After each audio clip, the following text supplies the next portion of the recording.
اعوذ باللہ من الشیطان الرجیم، بسم اللہ الرحمن الرحیم۔ جی ہم سورہ آل عمران کر رہے تھے اور ہم نے کل آیت نمبر 7 تک کیا تھا۔ بڑی زبردست آیت تھی سمجھنے کے لحاظ سے، آیت نمبر 7۔ اور اگر آپ دیکھو نا آل عمران کو، میں بھی یہی دیکھ رہی تھی کہ آل عمران میں جو اللہ تعالیٰ نے بات سٹارٹ کی نا کہ اللہ حی القیوم ہے، یہ پوری اس رکوع پر اس کی گرپ بنتی ہے۔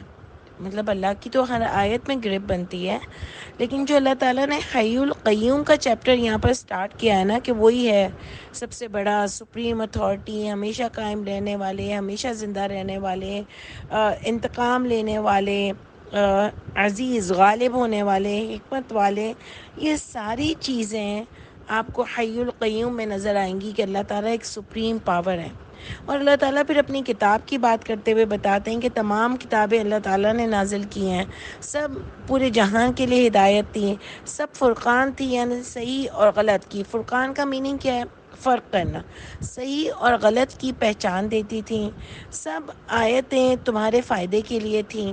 اور اگر جو بھی ان آیتوں سے کفر کرے گا، اللہ تعالیٰ نے اس کے لیے ایک بڑی خطرناک وعید دی کہ عذاب شدید تو ہے ہی، جو کہ اٹس سیلف بہت بڑی وعید ہے، لیکن اگر اس کے ساتھ عزیز ذو انتقام بھی جب آتا ہے نا، تو یہ بہت بہت ڈرنے کا مقام ہے کہ اللہ تعالیٰ فرماتے ہیں کہ انتقام لیا جائے گا اس سے۔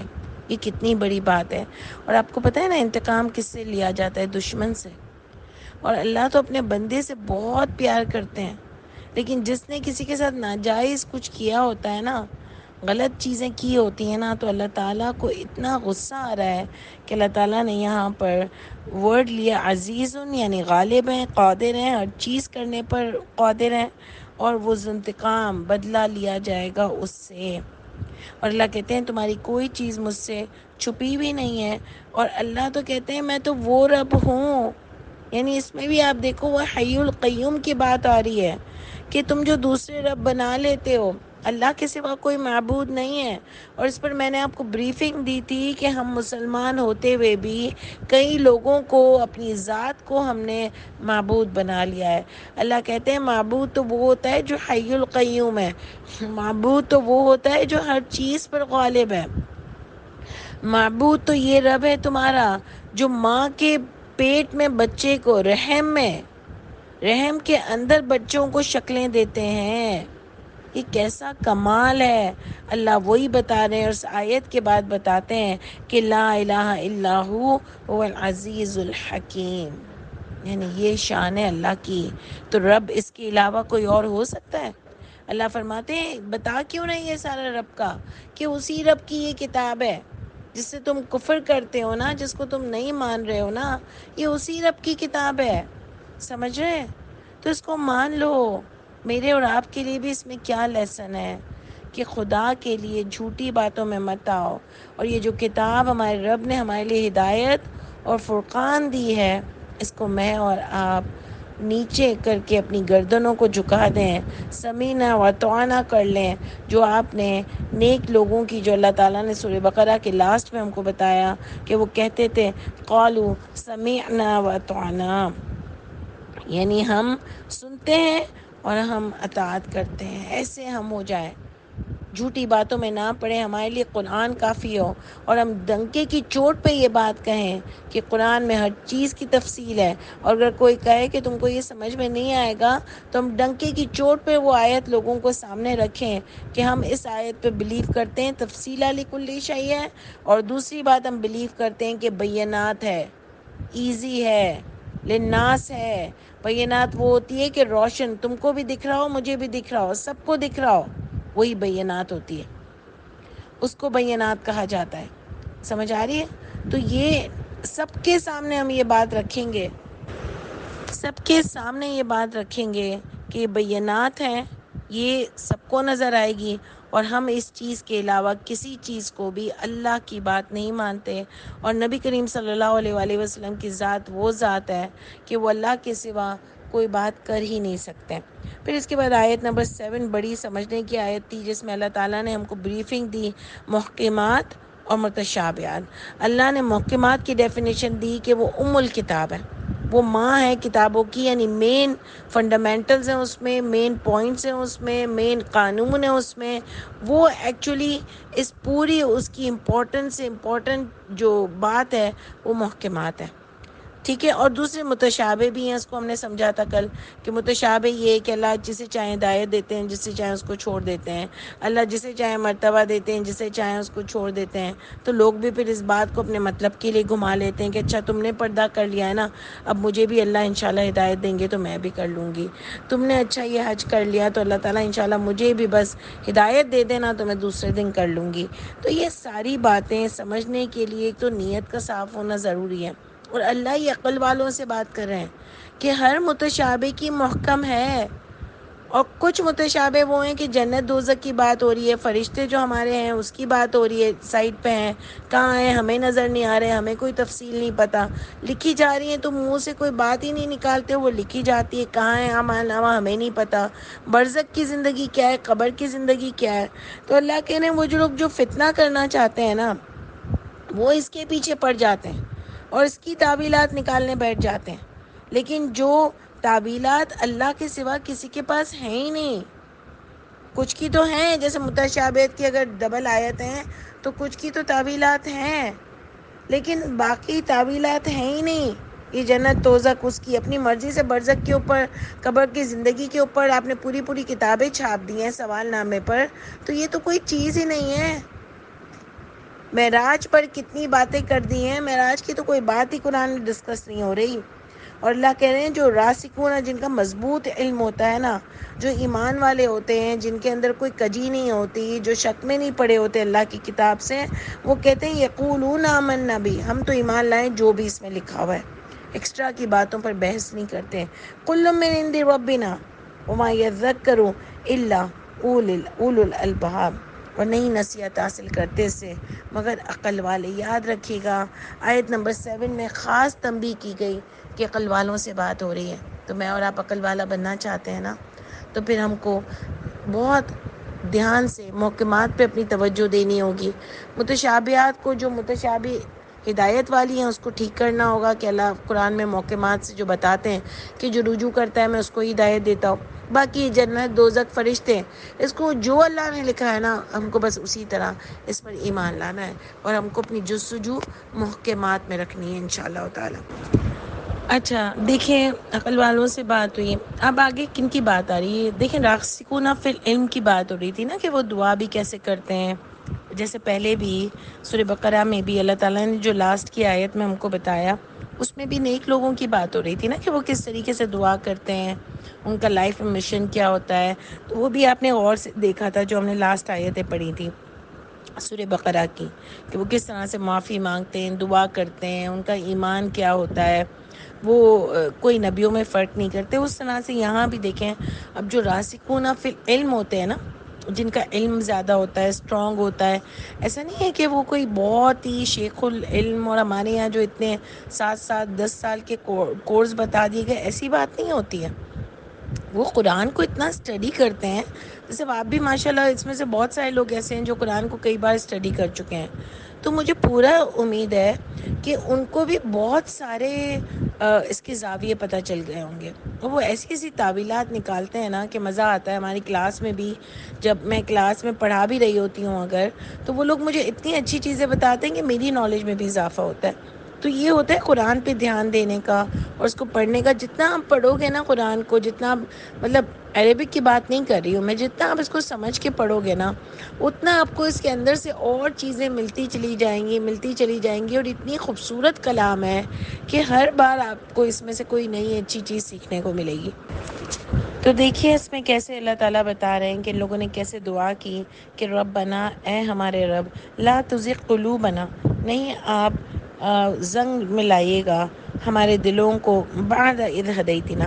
دیکھیں زنگ کیا ہوتا ہے آپ کو پتہ ہے؟ جب کسی کو سٹروک ہوتا ہے نا دماغ میں، برین میں، تو اس کا کیا ہوتا ہے؟ جو سٹروک ہوتا ہے اس کی وجہ سے وہ پورا اس کا جو دماغ ہے نا اس میں وہ لائک کسی کا 10%، کسی کا 50%، کسی کا 90%، ادھر ایک زنگ آ جاتا ہے. یعنی اتنا دماغ آپ کا کام نہیں کر رہا ہوتا. تو یہ زنگ یہ چیز ہوتی ہے کہ جو آپ کو پیچھے لے جائے.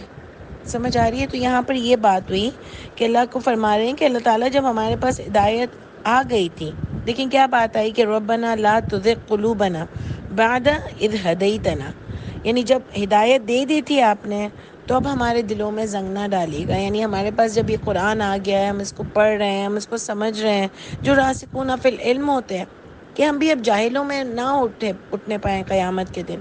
اللہ تعالیٰ ہماری مدد کیجیے گا. یعنی ایسا نہیں ہو کہ ہمارے پاس قرآن بھی ہے، ہم اس کو سمجھتے بھی ہیں، لیکن ہمارے عمل ہی وہ نہیں ہے. تو پھر تو قیامت کے دن میں اور آپ بھی پھر جاہل اٹھیں گے نا، اللہ نہ کرے. تو وہ بات یہاں پر ہو رہی ہے کہ پھر ہم کو دوبارہ سے اس جاہلیت کی طرف اللہ تعالیٰ ہم نہ جائیں. وہ حب لنا، اور دیجیے ہمارے لیے من لدن کا رحمہ، اور اللہ تعالیٰ ہم کو آپ کے پاس سے خاص رحمت دیجیے. دیکھیں راسخون فی علم والے لوگ، قرآن کو پڑھنے والے لوگ، حامل قرآن لوگ، ان کو فکر ہوتی ہے آخرت کی، تو وہ ہمیشہ ٹینشن میں رہتے ہیں. اسی لیے آپ نے دیکھا پیچھے بھی انہوں نے دعا کی جو ہمیں سورہ بقرہ میں ملا، یہاں بھی دیکھیں انہوں نے دعا کی. اور میں آپ کو ایک بات بتاؤں، آج ہماری دعا جو ہوتی ہے نا، وہ بہت جلدی کی اور بس یاد ہونے والی، یا کبھی کوئی مصیبت آ جائے تب کی ہماری دعائیں ہوتی ہیں، لیکن دل سے ہماری دعا نہیں ہوتی. اور آپ دیکھو ان کو دعا میں بھی فکر کیا تھی کہ اللہ ہم سے ناراض نہ ہو، اللہ آپ ہم کو معاف کر دیں، ہم کو سیدھے راستے پر چلائیں، ہم بیمان نہ ہو جائیں، پھر سے ہم آپ کی آیتوں سے کفر نہ کرنے لگیں. یہی ہے نا کہ ربنا لا تزغ قلوبنا بعد اذ ہدیتنا. یعنی کیا بات ہے کہ ہدایت جب مل چکی ہے، جب اتنی پیاری کتاب آ چکی ہے، تو ہم کافر نہ بن جائیں. کیونکہ پیچھے اللہ تعالیٰ نے بتایا نا کہ جو کفر بھی آیت اللہ ہوگا، ان سے ذوانتقام بدلا لیا جائے گا. تو ان کو یہ فکر ہوتی ہے، مجھے اور آپ کو یہ ٹینشن ہوتی ہے، ہماری دعاؤں میں یہ دعا ہوتی ہے. تو ہم کو غور و فکر کرنا چاہیے کہ ہم صرف رٹی رٹائے دعا نہ کریں، دل سے ہم کو فکر ہو رہی ہو، دل سے ہم اللہ تعالیٰ سے دعا کریں. یہ جو عربی یاد کر لیتے ہیں، عربیوں میں دعا کرتے ہیں، بہت اچھی بات ہے، لیکن آپ اردو میں دل سے کہ ہم کو واقعی ٹینشن ہے، واقعی فکر ہے، اس کی دعا ہم کو کرنی چاہیے. دیکھیں یہ کیا بتاتے ہیں کہ اللہ تعالیٰ اپنے پاس سے ہم کو خاص رحمت دیجیے. اور واقعی یہ تو میں اور آپ سب چاہتے ہیں نا، اللہ تعالیٰ ہم کو بھی آپ کے پاس سے خاص رحمت دیجیے. انک انت الوہاب، اور بے شک اللہ تعالیٰ آپ ہی زبردست سپیریئر سپریم اتھارٹی ہیں. بے شک ربنا، اے ہمارے رب، انک جامع الناس. دیکھیں اب یہ ٹینشن ان کی سب سے بڑی ٹینشن ہے کہ ہے ہمارے رب، انکا، بے شک آپ، جامع الناس، جمع کرنے والے ہیں لوگوں کو، لیوم لا ریب فیہ، اس دن نہیں کوئی شک اس دن میں. یعنی اللہ تعالیٰ ان کو قیامت کا دن یاد آ رہا ہے کہ اللہ تعالیٰ ہم کو معاف کر دیجئے، ہم دنیا میں بیمان نہ ہوں، اللہ تعالیٰ ہم کو اپنی خاص رحمت رکھیے گا کہ ہم آپ کے قرآن کے ساتھ اٹیچڈ رہیں. آپ نے جو ہمارے اوپر قانون لازم کیے ہیں، یا اللہ ہم اس پر پورے چلے. یہی فکر تھی نا کہ اللہ تعالیٰ پھر قیامت کے دن ہم کو جواب دینا ہوگا. یہ کہہ رہے ہیں کہ آپ جمع کرنے والے ہیں جس دن میں کوئی شک نہیں. ان اللہ، بے شک اللہ تعالیٰ، لا یخلف المیعاد، اور بے شک اللہ تعالیٰ آپ اپنے وعدے کو خلاف نہیں کرتے. تو آپ دیکھ لو کہ ان کو کتنی فکر تھی آخرت کی، اور مجھے اور آپ کو فکر ہے. یہ میرا اپنے آپ سے سوال ہے، یا آپ کا اپنے آپ سے سوال ہونا چاہیے، کیونکہ آگے بھی دیکھیں اللہ تعالیٰ اس کی اور ڈیٹیل میں کیا فرماتے ہیں کہ ان الذین کفروا، پھر سے کفروا کی بات آئی. اور کفروا کو یاد رکھیے گا، جو آپ کی آیت نمبر 4 میں اللہ تعالیٰ نے ڈسکرپشن دیا کہ کافر کون ہوتا ہے. ہم تو صرف عیسائی، ہندو، بدھسٹ ان پہ ہی لے جاتے ہیں نا. کافر کون ہوتا ہے؟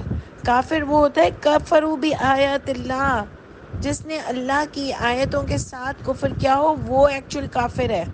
اور اس کے بارے میں اللہ فرماتے ہیں کہ ان الذین کفروا، وہ لوگ جو اللہ کی آیتوں کے ساتھ کفر کرتے ہیں، لن تغنی عنہم اموالہم، ہرگز نہیں کام آئیں گے ان سے مال ان کے، ولا اولادہم، اور نہ ہی اولاد ان کی، من اللہ شیئا، اللہ سے کچھ بھی نہیں کام آئیں گے.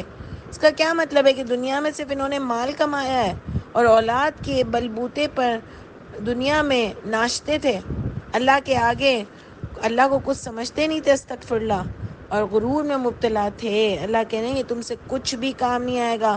وہ اولئک، اور یہی لوگ، ہم وقود النار، آگ والے ہیں. تو کیا اولاد کا اور مال کا ہونا غلط ہے؟ بالکل غلط نہیں ہے. اگر آج کسی کی اولاد ہے اور اس کے پاس بہت مال ہے اور وہ اللہ والا ہے تو کیا یہ غلط ہے؟ ایسا نہیں ہے. لیکن وہ اولاد اور مال کو لے کے اتنا دنیا میں مست ہو جائے اور اس کو یہ لگے کہ بھائی میں تو بہت نیک ہوں اور مجھے سب مل رہا ہے، اور اس کو یاد بھی نہ ہو کہ میں کیا اللہ تعالیٰ کی نافرمانیاں کر رہا ہوں، کفر بآیات اللہ کر رہا ہوں، مجھے پتہ ہی نہیں ہے کہ قرآن میں کیا لکھا ہے، اور ڈنکے کی چوٹ پر دنیا میں انجوائے کر رہا ہوں، کوئی پرواہ نہیں ہے کہ میرے ساتھ کیا ہو رہا ہے. تو ایسے لوگ جن کو اولاد ہونے پہ فخر ہوتا ہے، یعنی ظاہر ہے جس کی اولاد نہیں ہوتی وہ تو پھر بھی یہ سوچتا ہے نا کہ میرے لیے ایک کمی ہے، حالانکہ اللہ تعالیٰ تو کسی کو کمی نہیں دیتے. لیکن جس کی اولاد ہوتی ہے اس کو ایسا لگتا ہے میرے پاس سب کچھ ہے، اولاد ہے، مال ہے، اولاد اپنے گھر میں سکھی ہے، تو ظاہر ہے کہ انسان سیٹسفائیڈ ہوتا ہے. لیکن اگر وہ اللہ کی نافرمانی کرتا ہے تو اس کو سیٹسفائیڈ نہیں ہونا چاہیے، کیونکہ وہ آگ والا ہے. اور اللہ تعالیٰ نے آگے فرعون کی مثال دی، کدأب آل فرعون، اسی طرح آل فرعون وہ بھی تھے، والذین هم من قبلہم، وہ لوگ جو ان سے پہلے تھے، کذبوا بآیاتنا، دیکھیں بار بار بات ہو رہی ہے کذبوا بآیاتنا، کفروا بآیات اللہ، کذبوا بآیاتنا. فرعون بھی بہت بڑا امیر آدمی، بادشاہ تھا، اتنی اس کی اتھارٹی تھی کہ لوگوں پر ظلم کرتا تھا اور کوئی ایک لفظ نہیں بول سکتا تھا، لیکن اللہ نے اس کو برباد کیا. اللہ اس کی مثال دے رہے ہیں کہ اس کے پاس کیا نہیں تھا. فرعون تم سے بہت بڑا تھا، فَأَخَذَهُمُ اللَّهُ، پس پکڑا ان کو اللہ نے، بِذُنُوبِهِمْ، ان کے گناہوں کے سبب. اور ان کا گناہ کیا تھا؟ کذبوا بآیاتنا، واللہ شدید العقاب، اور اللہ شدید عقاب، بدلہ لینے والے ہیں، انتقام لینے والے ہیں، عذاب دینے والے ہیں. انشاءاللہ تعالیٰ بس اللہ تعالیٰ ہم کو ان لوگوں میں سے نہ کریں. ہم انشاءاللہ پھر کل اس کو اور آگے کنٹینیو کریں گے. سبحان ربک رب العزت عما یصفون وسلام علی المرسلین والحمد للہ رب العالمین. السلام علیکم ورحمۃ اللہ وبرکاتہ.